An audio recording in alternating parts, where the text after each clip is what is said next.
ang dami. Pamilya na lamang ang kasama ngayon ni Janet Napoles nang mag-celebrate siya ng kanyang ika-50 birthday. Yun na, you eat that. Sa kanyang Pala si Napoles na yung nabuhay. exclusive nagpapatrol. Yay! Very good! God. Opo, very good din si Gabe. Ano sa... Ano si... Ibig ko sa amin ako sila kain. Oo. Ako kain ako ba?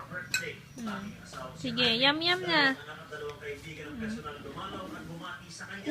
Ayon sa PNP, walang illegal party ang anak Yay! baboy at paksiw na isda ang kanilang pinagsaluhan. Pero ayon sa bugado ng mga whistleblowers, Yay!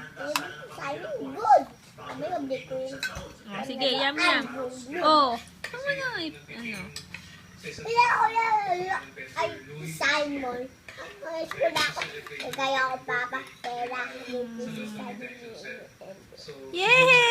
Yay! Yay! Oh, say hi to Daddy. nauna na umani ng maraming patikos noong isang taon. Ang lumabas sa YouTube na 21st birthday party ng anak ni Napoles na si Jim sa Beverly Hills Hotel. Tinataya kasi nga abot sa 200,000 dolyar ang dinastos nila sa party. Yung 200,000 ginastos, wala tayong ibang mag-isip na pinanggalingan. Kundi pera din natin. Marami itong dapat. Umaasa naman ang Yay! More. One more. Okay. Hindi. Opo, you eat na. Ayun, good. Okay.